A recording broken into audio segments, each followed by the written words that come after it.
This could be the newest way to rival Ozempic.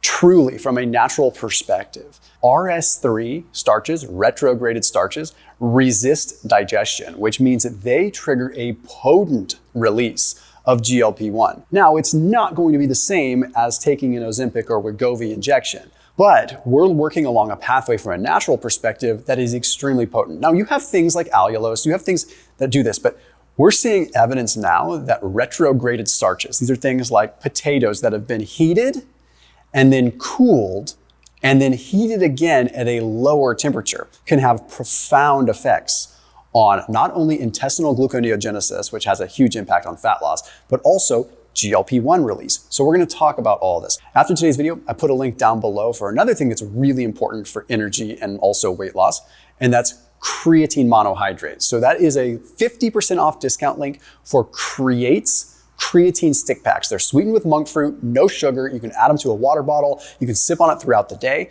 People think, oh, creatine, I'm not looking to build muscle.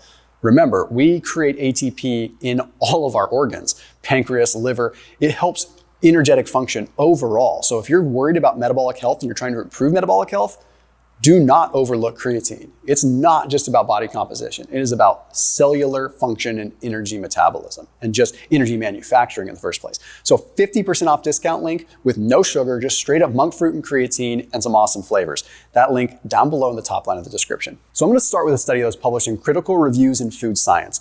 Now, let it be known, full disclosure, this particular study is a rodent model study, but trust me, we have humans data too. This study gave these rodents either resistant starch or regular starch. Okay, and what they found, like by and large with this, is that when they had the resistant starch, it actually regulated the fat storage of the fat cell. So it regulated that the fat cell would not absorb as much fat. So it was actually changing the fat itself in many ways. But in addition to that, it regulated hyperinsulinemia. So it regulated this overly high insulin that was causing metabolic issues. And then the big one that's relevant to this whole Ozempic discussion, it elevated GLP-1 potently, and there was significant appetite reduction. So much to the point that there was an 8 to 45% reduction in total fat mass, which is unbelievable. Then we look at another study that was published in Journal Nutrition that looks at RS3 starches. Again, rice or potatoes or peas or beans that have been heated and then cooled and then heated again. Okay, what they found with this is that the RS3 starches caused a significant increase in what is called propionate, which is a short chain fatty acid. So essentially, these resistant starches did not break down in the small intestine. So they ended up in the large intestine where bacteria then engulfed it, broke it down, other bacteria then broke it down more, and ultimately left it with what's called a short chain fatty acid, in this case, propionate. Propionate will regulate fat storage as well.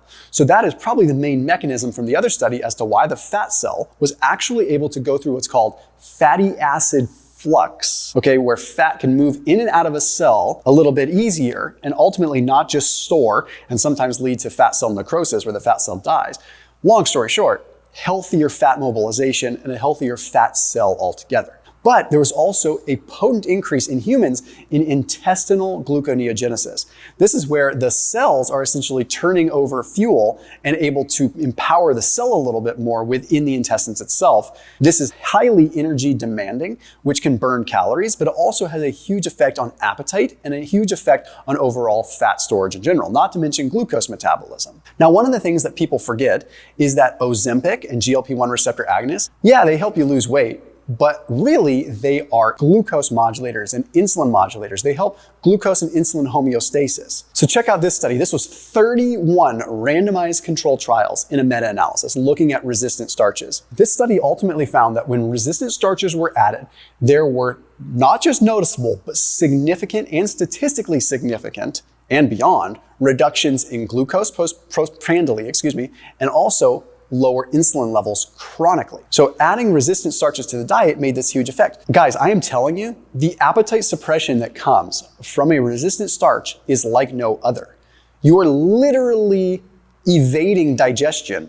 Like you have this thing that's not breaking down and it's just moving through. That is going to move through at a rate that's going to trigger more GLP-1 and you're going to be satiated. It's fascinating. Here's how you do it. You cook things like a potato or rice, and then you have to cool it for 12 to 24 hours.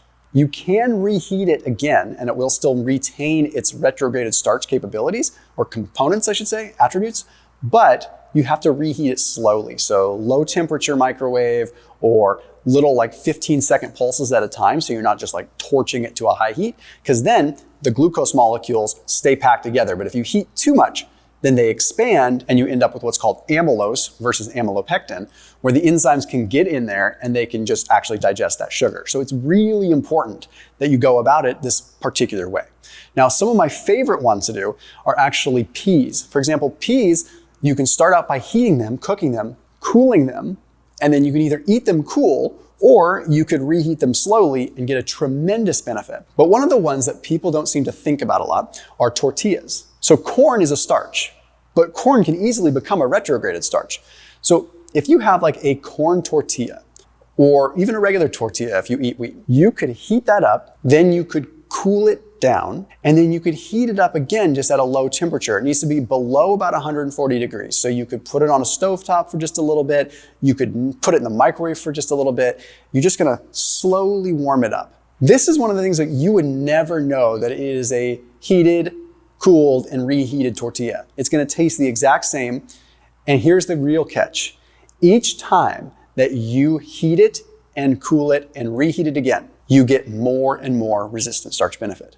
So you can do this multiple cycles. Heat it, cool it, heat it, cool it, heat it. And each time you do that, it becomes more resistant starch, to the point where you could end up with a starch that barely has any carbohydrate impact at all, but also has this tremendous effect on appetite, because the more resistant it becomes, the more you increase the GLP-1 effect.